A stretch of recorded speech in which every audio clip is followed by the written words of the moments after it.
Dans les merveilles de la vérité, c'est Patty Nzambe Kouinpi, servante de l'Éternel.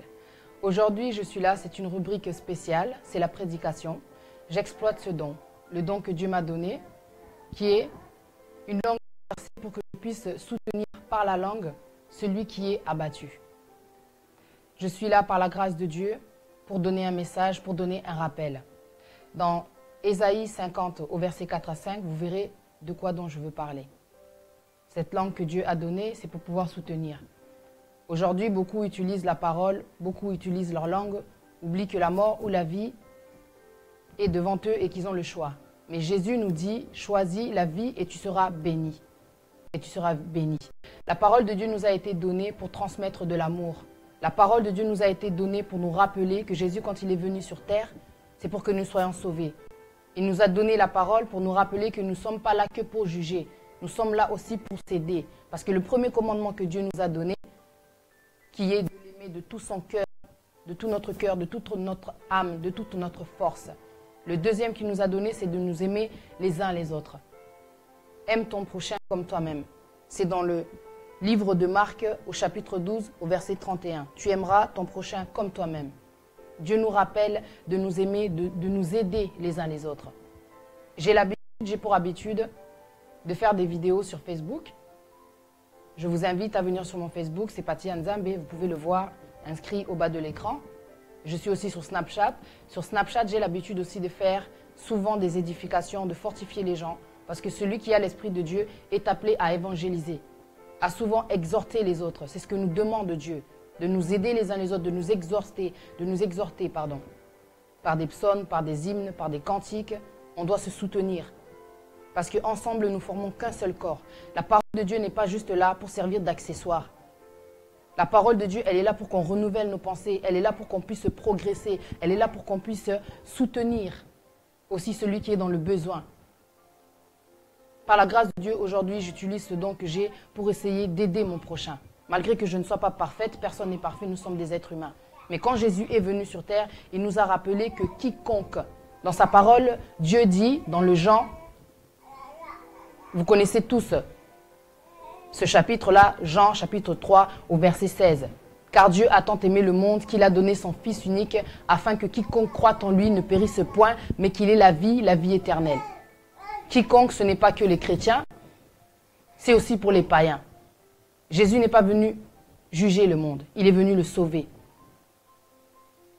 Par la grâce de Dieu, Dieu le rappelle encore dans sa parole, dans le Acte 2, au verset 17, dans les derniers jours, dit Dieu, je répandrai mon esprit sur toute chair.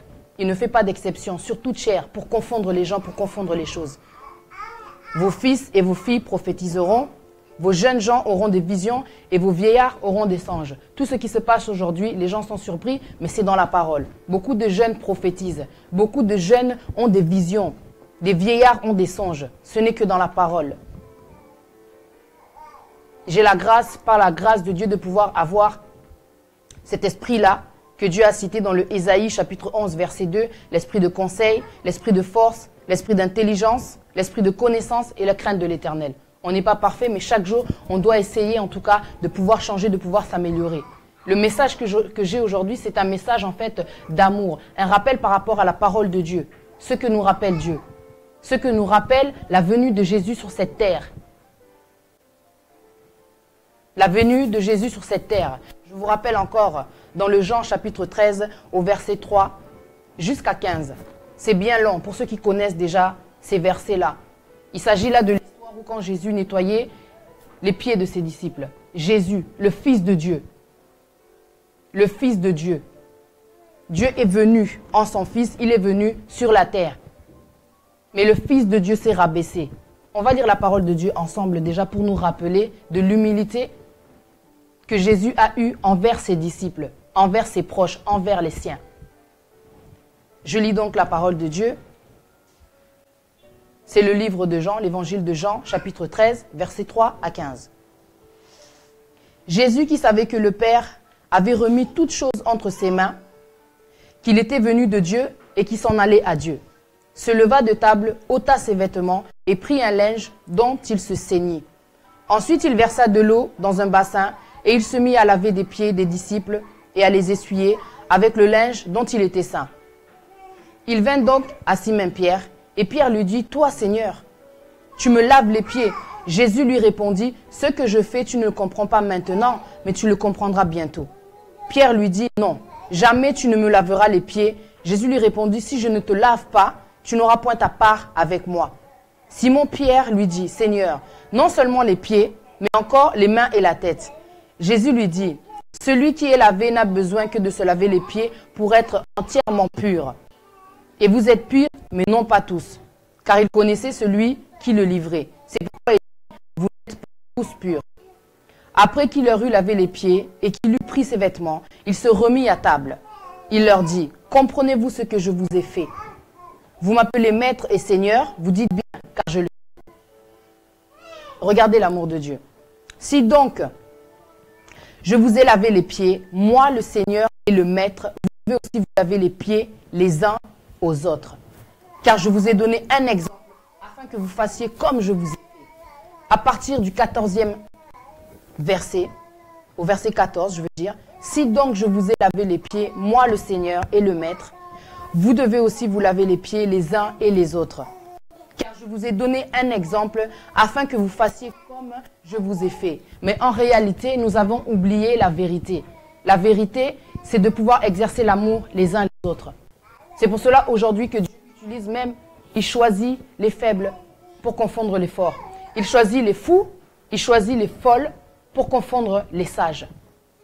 Dieu peut utiliser aujourd'hui n'importe qui pour te rappeler que la façon dont tu es en train de marcher, ce n'est pas ce qui est demandé dans la parole de Dieu. Personne n'est parfait, mais c'est pour cela que Dieu nous le rappelle bien. Il est important de savoir renouveler ses pensées. On n'est pas parfait, mais chaque jour que tu as est une chance, un cadeau de Dieu pour pouvoir te perfectionner. Parce que le jour où Jésus reviendra, on ne sait pas où est-ce qu'on ira. Mais au moins, après, par sa parole, essaye de te préparer, de ne pas oublier l'importance de l'amour, l'importance de pouvoir aider son prochain. Aujourd'hui, beaucoup ont oublié. Dans ce passage, Jésus lui-même s'est humilié auprès de ses disciples. Il a aimé son prochain, il a essuyé les pieds de son prochain. Par essuyer, ça veut dire qu'il a enlevé la saleté. Il a enlevé la saleté du péché. La saleté, c'est le péché. Il a enlevé il a démontré en fait l'humilité. Il ne s'est pas caché, il n'a pas eu honte. Il n'est pas parti se cacher pour faire ça. Il a fait ça en groupe. Une fois qu'il a enlevé la saleté, il n'est pas parti à l'extérieur pour crier que j'ai fait ci, j'ai fait ça. Il a fait ça avec amour. Il a essuyé, il a couvert en fait. Il a essuyé, il a enlevé le péché. C'est ce que Dieu a fait par amour. C'est ce que Jésus a fait par amour. Il est venu pour sauver le monde. Et si lui ne le fait pas, personne ne pourra être à côté de lui. Aujourd'hui, on oublie la compassion, on oublie l'amour, on oublie de s'aider. On va à l'église, on lit la parole, on regarde les prédications. On prétend être soudés à certains événements. Mais que faisons-nous quand nous sommes en présence de celui qui est dans le besoin? Aujourd'hui, tu as réussi par la grâce de Dieu, tu es devenu un grand gérant d'une grande entreprise. Quand tu vois un pauvre dans la rue, qu'est-ce qui t'empêche de faire ce geste-là, de sortir la pièce que tu as dans ton sac, dans ta poche, pour lui apporter ne serait-ce que ce qu'il est en train de chercher à manger? Tu as mangé. Par la grâce de Dieu, matin, midi, soir, tu manges, mais tu oublies celui qui est dans la rue. Mais Dieu nous demande d'aider les pauvres.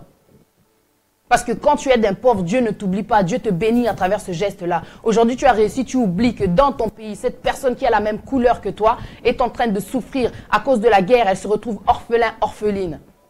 À cause de tous ces massacres qu'il y a là au Congo. Il y a des gens qui souffrent tellement au Congo, mais tu as réussi au Congo. Là où il y a aussi la souffrance malgré que tu aies réussi. N'oublie pas celui qui est dans le besoin. N'oublie pas de là où tu viens. Tu as souffert aussi. Par la grâce de Dieu, tu viens peut-être d'une famille aisée, riche, mais tu oublies qu'il y a des gens à l'extérieur qui souffrent, des enfants. L'avenir du Congo, l'avenir de demain, des enfants. Au lieu même de faire un don dans des organisations. Il y a tellement d'organisations qui sont dans le besoin aussi. Tu as l'argent, tes enfants mangent midi soir. Pourquoi tu ne te mets pas à la place de ces enfants? Et si mes enfants étaient dans le besoin aujourd'hui, qu'est-ce que je pourrais faire pour un père? Tu vas te débrouiller pour lui ramener à manger, pour lui rapporter. Ne serait-ce que parce que c'est vital de manger. Mais ton argent, il aide ta famille, mais il peut aussi aider une personne qui est dehors, en train de pleurer, qui meurt de faim. Dieu nous demande d'aider les pauvres, mais on oublie souvent. Dieu nous demande d'aider les pauvres. Aujourd'hui, on a des problèmes. Ça, maintenant, c'est dans la communauté. Dans la communauté. Jésus a oublié a lavé les pieds de ses disciples. C'est pour nous rappeler que nous devons aussi avoir l'humilité. Malgré le grade que nous avons, malgré le fait que nous nous prenons souvent pour une grande... comment dire? Nous avons tendance à avoir le complexe de supériorité, de se sentir supérieur. On a du mal à se rabaisser, à avoir l'humilité. Mais Jésus lui-même, le Fils de Dieu, il a essuyé les pieds de ses disciples. Aujourd'hui, tu vois une personne qui a des problèmes. Au lieu même de l'approcher, de la conseiller, tu vas aller te moquer. Mais tu es en train de pécher. Tu es en train de pécher. Tu n'as pas besoin de conseils sur cette terre. Personne n'est parfait. Le conseil aujourd'hui, les gens ont peur de dire les choses. Les gens ont peur de dire la vérité. Au lieu de dire à cette personne que le chemin que tu es en train de prendre là risque de t'amener dans un chemin où il y a le feu. Tu risques de te blesser, tu risques de mourir, tu risques de périr, tu risques de t'oublier. Tu risques de t'égarer. Tu sais que cette personne, ce qu'elle est en train de faire, ça va l'amener à sa propre perte, à sa propre ruine.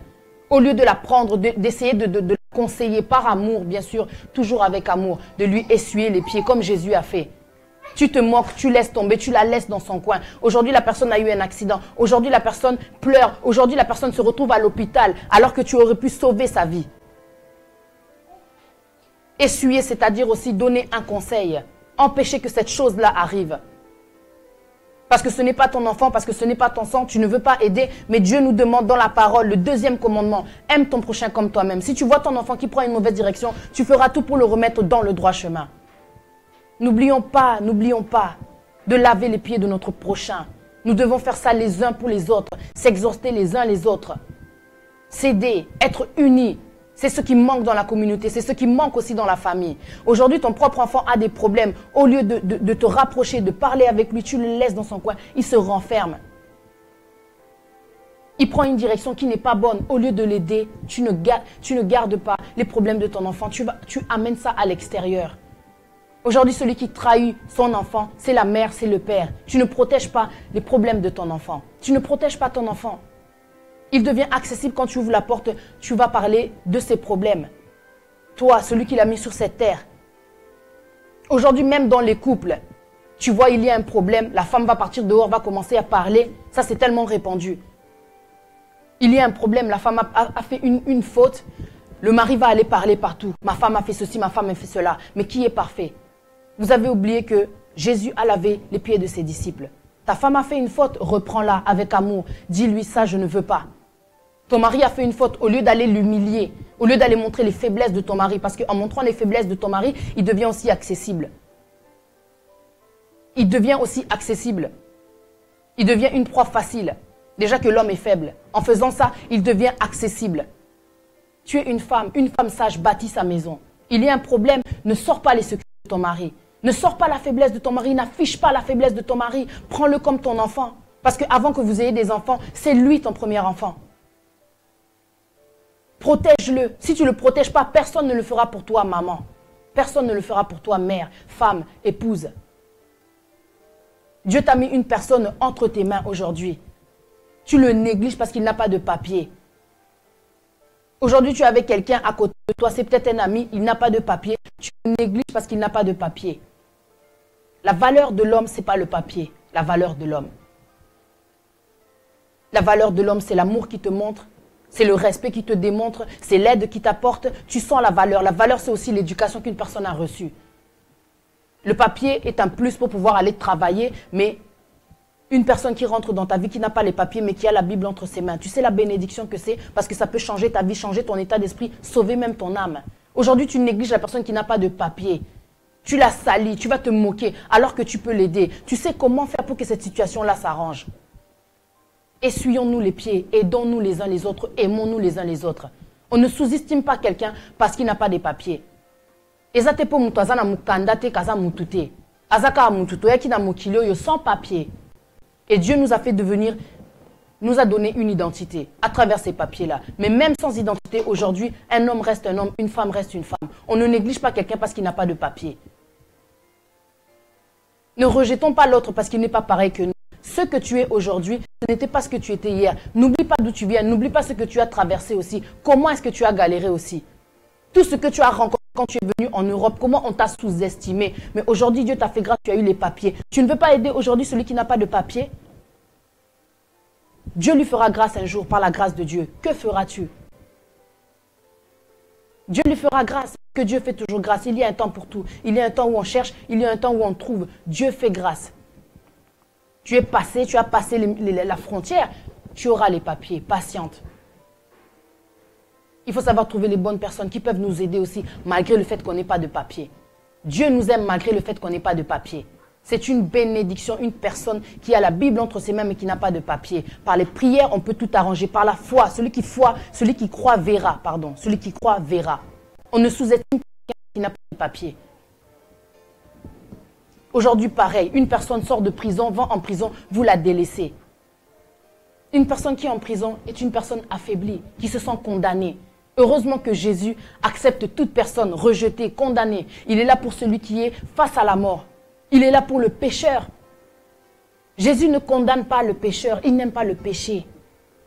Mais il ne condamne pas le pécheur, il est là même pour les condamner. Il nous le dit d'ailleurs dans sa parole. Tu rejettes un prisonnier, mais regarde ce que nous dit Dieu dans le Hébreu 13, au chapitre 3. Dieu nous dit ceci. Hébreu 13, chapitre 3. Hébreu 13, pardon, au verset 1 jusqu'au verset 3. Hébreu 13, de 1 jusqu'à 3. Persévérez dans l'amour fraternel. N'oubliez pas l'hospitalité, car en l'exerçant, quelques-uns ont logé des anges sans le savoir. Souvenez-vous des prisonniers. Souvenez-vous des prisonniers. Des gens qui sont enfermés face à la condamnation, face à la peine de mort. Nous devons prier pour les prisonniers. Ne pas oublier leur désarroi. Ne pas oublier qu'il y a beaucoup de prisonniers aussi qui ont été arrêtés mais qui sont innocents, qui se retrouvent en prison. Mais Dieu nous demande de ne pas oublier les prisonniers. Aujourd'hui, tu rejettes quelqu'un parce qu'il est prisonnier. Aujourd'hui, tu as oublié ton enfant parce qu'il est en prison. Aujourd'hui, tu rejettes ton prochain parce qu'il est prisonnier. Tu le juges.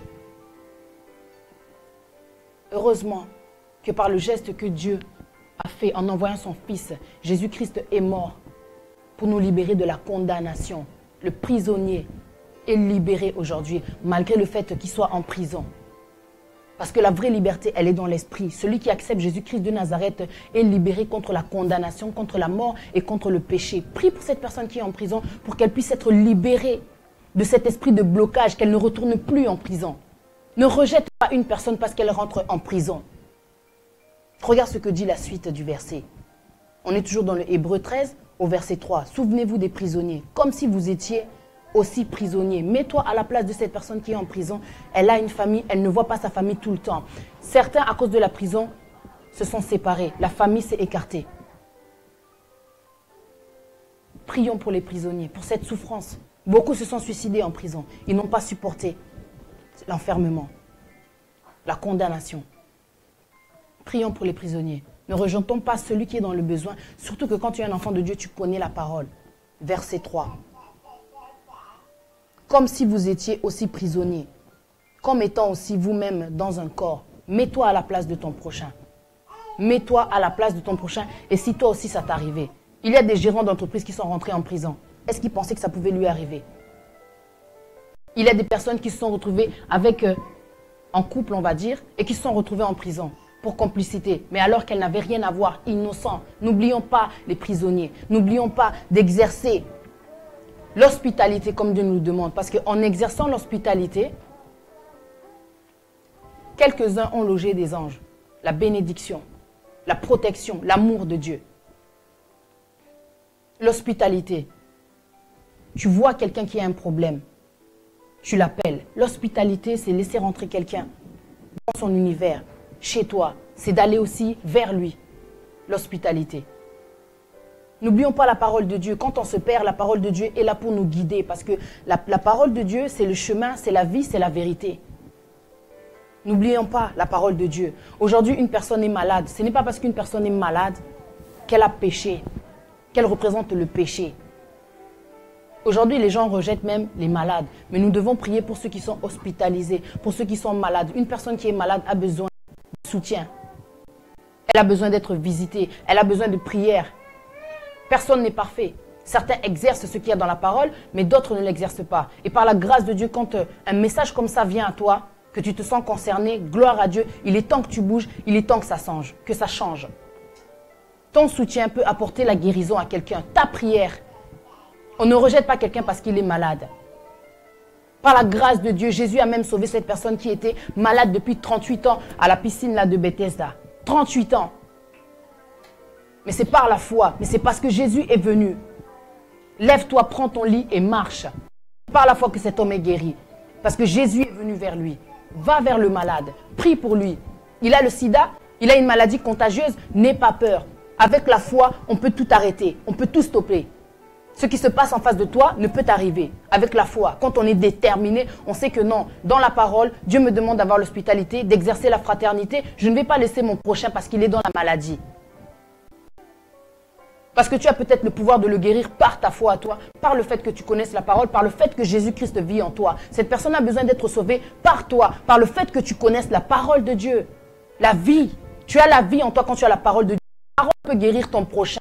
La personne a besoin de toi. Essuie les pieds de ton prochain. La personne est malade, tu peux la guérir, tu peux la sauver. Tu peux faire des miracles. Jésus l'a dit dans sa parole. Il s'en va au Père. Ce qu'il a accompli, on fera des grands miracles, des grands prodiges. Jésus le dit dans sa parole, dans la parole. Vous ferez encore de plus grands prodiges que cela. Après moi, grâce au Saint-Esprit, grâce à la parole, grâce à la foi. Les malades aussi ont besoin de nous. Les malades ont besoin de toi. Ne rejetons pas celui qui est dans la maladie. La maladie n'est pas une condamnation parce que Jésus libère, Jésus guérit. S'il a ressuscité son fils, Dieu, ça veut dire que la maladie, grâce à ton amour, des fois ce qui sauve, c'est l'amour aussi. Une personne qui meurt parce qu'elle est atteinte de maladie, des fois ne meurt pas forcément à cause de la maladie. Elle meurt à cause de la solitude, à cause des pensées, à cause du fait qu'elle soit rejetée. Beaucoup sont morts à cause du souci, derrière la maladie. Mais la vraie cause, c'était le souci. Le péché. Aujourd'hui, une personne prie, elle oublie d'où elle vient. Parce que forcément, quand tu es devenu chrétien, c'est que tu étais païen. Aujourd'hui, tu rejettes ton prochain parce qu'il est différent de toi. C'est un voleur, c'est un assassin. Azandumba, Azamoyibi. Tu le rejettes. Azaliboma. Mais regarde tout ce que Jésus a fait face à toutes ces personnes-là. La femme adultère, que tout le monde voulait condamner. Tout le monde voulait condamner la femme adultère. Mais Jésus a été, parce qu'il a l'amour de Dieu, unique. Jésus est unique. En tant que chrétien, quand tu fais les choses, avant de juger ton prochain, de un, n'oublie pas d'où tu viens. Mais par-dessus tout, tu dois te référer à Jésus. Qu'aurait fait Jésus face à cette situation-là? Qu'aurait fait Jésus? Tu vas juger une femme adultère? Tu vas juger une femme parce que, soi-disant, Azandumba, tu sais ce qui la pousse à faire ce genre de choses, ce genre de vie-là? Tu vas rejeter quelqu'un parce qu'Azana Kindoki. Et Jésus est allé jusqu'au cimetière libérer une personne qui était possédée. Il l'a libérée. Le Fils de Dieu nous a exemple. C'est pour cela qu'il a essuyé les pieds de ses disciples. Il nous montre l'exemple pour que nous puissions nous aider les uns les autres. Ne rejette pas ton prochain parce que soi-disant Azana Kindoki, parce que soi-disant Azovivwana Kindumba, c'est grâce à toi parce que tu connais la parole que cette personne-là peut être sauvée. Mais toi tu le rejettes, tu oublies ce que tu as traversé, tu oublies de là où tu viens, tu oublies tout ce que tu as vécu. Avant que tu sois chrétien, qui étais-tu? Un pécheur, et tu restes un pécheur parce que personne n'est parfait. On a des qualités, on a des défauts. Personne n'est parfait. Ne rejette pas, comment dire, ton prochain à cause de sa différence. Tu es différent, tu pêches, mais malgré ça, Dieu t'aime. Malgré ça, Dieu t'aime. Aime ton prochain comme toi-même. Ce que tu ne veux pas qu'on te fasse, ne le fais pas à l'autre, ne le rejette pas. Tu le rejettes, mais Jésus l'aime. Jésus le prend entre ses mains. Jésus le change, Jésus le façonne pour confondre ton intelligence, ta sagesse. Ce complexe de supériorité. Tu es chrétien, mais tu étais païen. Aide ton prochain. Aide ton prochain. Par les prières, par l'amour, par le conseil, par la connaissance que tu as. Parfois, le péché, on le chasse juste avec l'amour. Le fait d'approcher quelqu'un qui est différent, de quoi tu as peur? Ndokiako liayote quand tu es un enfant de Dieu, parce que c'est Dieu qui est au-dessus de la principauté, il est le créateur de toute principauté, de tout, comment dire, le monde des ténèbres. Dieu permet tout ça parce que lui-même il a créé tout ça. N'aie pas peur d'une personne parce qu'elle est différente de toi, parce qu'elle est handicapée. Aujourd'hui tu rejettes la personne que tu as aimée, un accident, handicapé. Une personne a fait un enfant avec toi, handicapé, tu rejettes la personne. C'est pas de l'amour ça. C'est pas ce que Jésus est venu faire sur terre, rejeter la différence. L'indifférence. Tu vois quelqu'un qui souffre, mais tu le laisses dans son coin. Mais Jésus s'est approché, même de la femme adultère. Les gens l'ont jugée. Il faut lapider la femme adultère, c'est ce que dit la loi. Mais Jésus a demandé que celui qui n'a jamais péché lui jette la première pierre. N'as-tu jamais péché? Es-tu déjà transformé? As-tu des ailes d'ange? Je ne pense pas. Personne n'est parfait. Même ceux qui parlent de Dieu. Personne n'est parfait. Chaque jour, on renouvelle nos pensées pour essayer de devenir meilleur. Parce qu'on a conscience que par rapport à la parole de Dieu, on est racheté. Nous sommes sauvés, malgré le fait que nous sommes des pécheurs. Parce que nous croyons que Jésus est venu nous sauver. Nous sommes sauvés. Mais chaque jour, tu pèches aussi. Il faut se dire la vérité. Tu n'es pas parfait. Tu vas accuser ton prochain d'un péché. On va dire, tu l'accuses peut-être de faire la prostitution. C'est un péché. Mais rien que le fait de te mettre en colère, c'est un péché. Le fait de dire à une personne qui est dans le besoin, reviens demain, c'est un péché. Parce que quand tu peux faire quelque chose tout de suite et que tu ne le fais pas, et que tu sais que dans la parole c'est écrit, c'est un péché. Tu sais que tu peux aider quelqu'un, pourquoi tu ne le fais pas? Au lieu de l'aider, tu vas le critiquer. C'est un péché. Songi, c'est un péché. Et devant Dieu, il n'y a pas de petit ou grand péché. On sera tous jugés selon nos iniquités. Tu n'es pas mieux que l'autre en réalité parce que tu passeras aussi au jour du jugement. C'est chacun son tour. Ça sera chacun son tour. Aide ton prochain. N'oublie pas ce que Jésus est venu faire sur cette terre. Aide ton prochain. Comment on peut avancer sans être unis? Aujourd'hui, même dans les combattants, les gens qui veulent, comment dire, rassembler toute une nation pour une cause, une bonne cause, la libération du Congo. Mais entre les combattants, il y a déjà des polémiques, des guerres. C'est moi qui ai créé le mouvement. C'est moi ceci, moi je suis, moi je suis. Elle est où la révolution? Comment va se faire la révolution avec un état d'esprit où on sent déjà une compétition entre nous-mêmes? Nous devons être unis. C'est dans l'amour qu'on va pouvoir avancer. C'est dans l'amour que Jésus se manifeste, que Dieu se manifeste. C'est dans l'amour, dans l'unité. Ce n'est pas des discours, c'est la réalité. Dans la division, on ne peut rien créer. On ne fait que s'éloigner de l'objectif. On laisse le diable dominer dans la division, dans la distraction. Parce que quand on fait un combat, on ne peut pas chercher qui est-ce qui a créé le mouvement, qui est-ce qui a créé ça en premier, qui est-ce qui a eu l'idée. Gloire à Dieu pour celui qui a amené cette idée-là. Parce qu'elle vient de loin, quoi. Parce qu'il faut la force pour faire une révolution, forcément. Pour créer un combat, pour créer un mouvement. Mais on n'a pas conscience toujours que forcément, tout ce qu'il y a dans notre esprit vient de là-haut. Parce que Dieu nous a créés. Dieu nous a créés avant même qu'on soit formés, avant même qu'on soit sur cette terre, depuis le ventre de notre mère. Quand Dieu te forme, il te met plusieurs capacités. La force, la création, les idées. Parce que ce n'est pas tout le monde qui a des inspirations. Ce n'est pas tout le monde qui a la force de parler. Ce n'est pas tout le monde qui a la force de se battre. Tout ça, c'est grâce à Dieu. Parce que chacun a un objectif ici sur cette terre. On a tous une mission. D'autres doivent parler pour arranger les choses, d'autres doivent se battre, d'autres doivent aller sur le terrain, d'autres doivent chanter afin de laisser passer un message, afin de sauver des âmes. C'est chacun son rôle. Mais dans l'unité,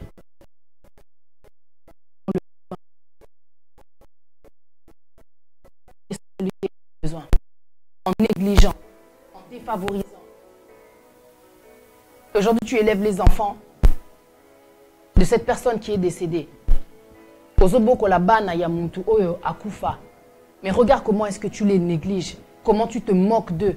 Tout ce que tu vas dire aux gens, elle est où là? Dieu voit même ceux qui sont dans les ténèbres. Ces enfants ont été laissés sous ta charge. Tu as pris la responsabilité. Mais ceux qui sont en train de les tuer, c'est vous. Vous, ceux qui ont pris ces enfants. Aide ton prochain comme toi-même. N'oublie pas que Dieu a des orphelins. L'amour, c'est tout ce qui manque. C'est tout ce qui manque dans certains foyers, dans certains esprits, malgré le fait que tu vas à l'église. Hypocrisie. Il y a beaucoup d'hypocrisie. On fait semblant de prier, on fait semblant de lire la Bible, on fait semblant de croire, mais on oublie que Jésus était venu nous montrer l'exemple. Essuyez-vous les pieds les uns les autres. Tu n'es pas obligé d'aller écarter, d'aller, comment dire, d'aller parler du mal de l'autre, parce que toi aussi tu fais du mal. Et ce que tu fais, tu ne voudras pas qu'on te le fasse. Le mal que tu fais à ton prochain, tu ne voudras pas qu'on te le fasse. Tu ne voudras pas qu'on te le fasse. N'oublie pas le 13, 1 jusqu'à 3. persévérer dans l'amour fraternel. Dieu nous demande de persévérer. Personne n'est parfait, on fait tous des erreurs. Mais de temps en temps, il faut savoir se réveiller. Il faut savoir se réveiller. La personne que tu négliges, de un, elle est de la même couleur que toi. Mais de deux, il ne s'agit pas de couleur, il s'agit d'amour. Tu vas aider les personnes, mais une personne qui est de la même couleur que toi, tu vas la descendre, tu vas la tuer. Aujourd'hui, tu as un projet, personne ne veut t'aider. Aujourd'hui, tu as un projet, les gens te regardent comme attendent simplement que tu échoues. Rigoler pour applaudir. Enfin, on le savait. Au lieu de prier pour que cette personne, pour que son projet puisse avancer, lui apporter les connexions, lui apporter les idées pour que la chose puisse progresser, pour que le concept puisse marcher. Qui m'a m'appelé qui na communauté na biso. C'est pour cela que Tozaka a bongo.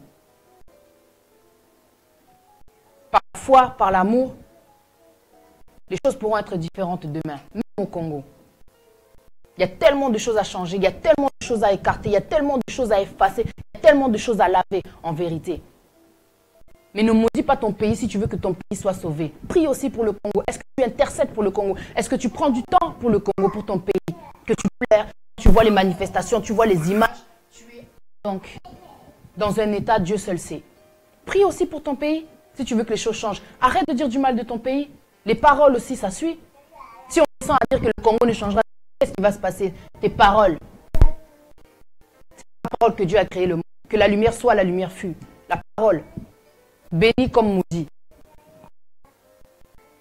Bénis ton pays, prie pour ton pays. Lève-toi la nuit, prie, intercède pour ton pays, pour que les choses changent. Apporte beaucoup, c'est parce que Dieu ne peut pas te montrer pour le moment. Mais une prière change les choses là-bas au pays, malgré que tu sois loin.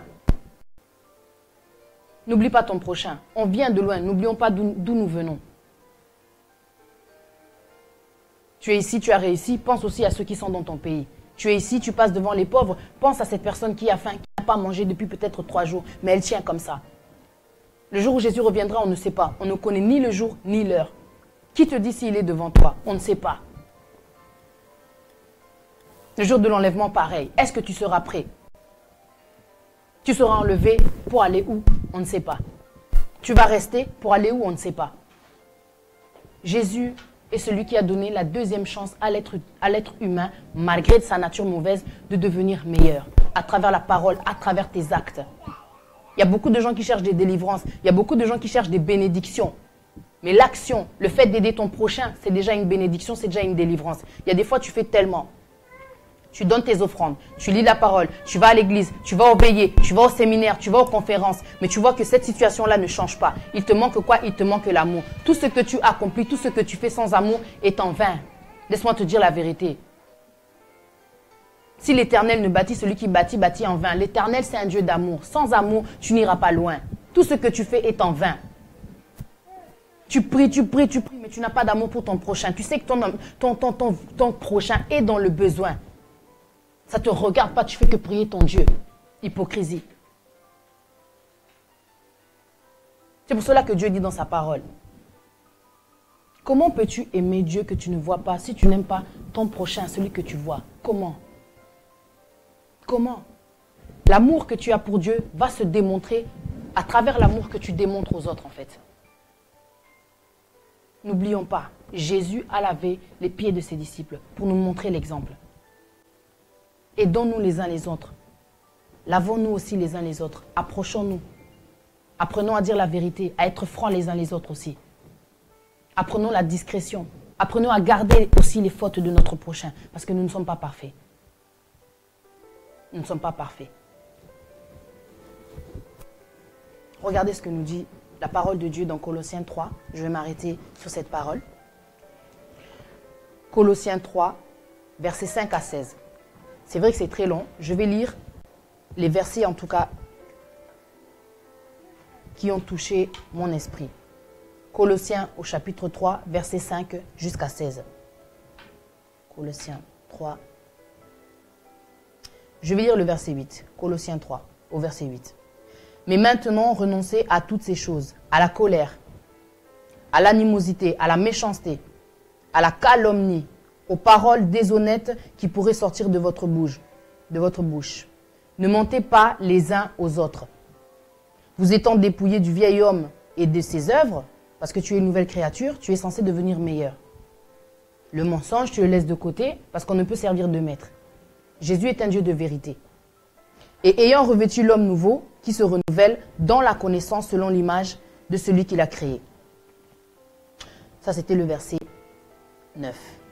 Au verset 16, toujours dans Colossiens 3, verset 16, que la parole de Christ habite parmi vous abondamment. Instruisez-vous, c'est ce que je disais tout à l'heure, instruisez-vous et exhortez-vous les uns les autres en toute sagesse, par des psaumes, par des hymnes, par des cantiques spirituels, chantant à Dieu dans vos cœurs sous l'inspiration de la grâce.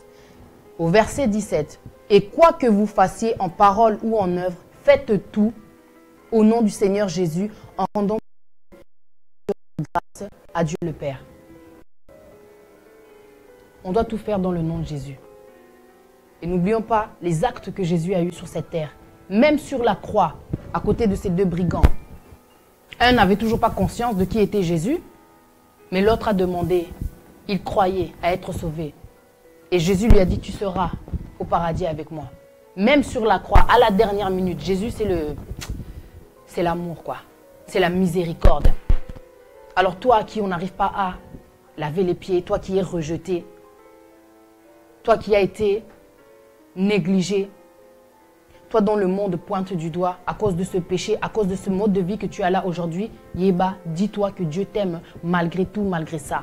Un jour, je témoignerai, moi, de ma vie, de ce que j'ai pu vivre, parce que beaucoup ne me connaissent pas, mais j'ai fait beaucoup de témoignages. Le concept de la vérité, c'est d'accueillir les gens pour venir témoigner. Je vais commencer par parler aussi de ce que j'ai vécu.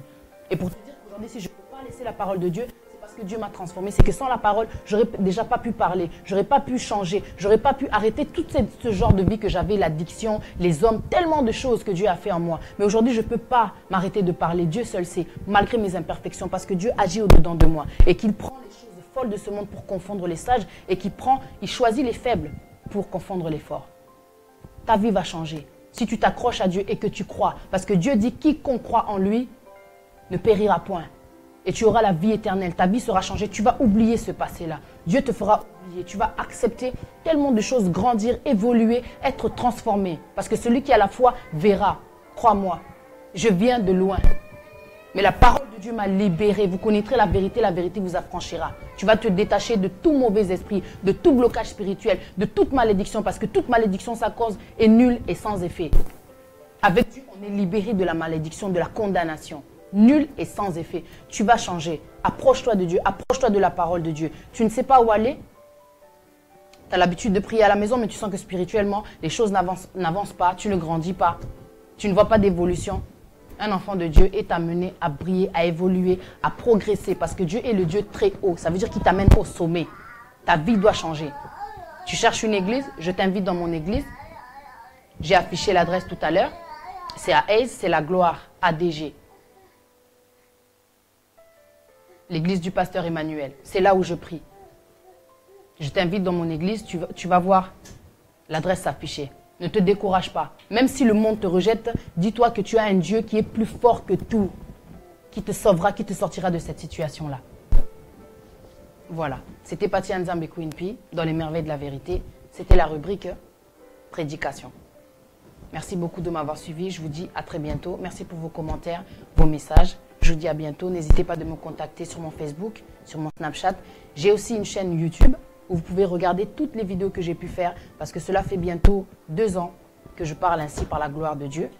Donc sur YouTube, il y a toutes les vidéos que j'ai pu faire qui parlent en fait de réalité, d'actualité, qui conseillent aussi. Et ces derniers temps, les dernières vidéos que vous verrez pour 2016-2017, c'est pour la gloire de Dieu. Donc voilà, que Dieu vous bénisse. Je vous dis à bientôt. Renouvelons nos pensées. Merci. Je vous laisse là. congosynthèse.com, toleka.net. À bientôt.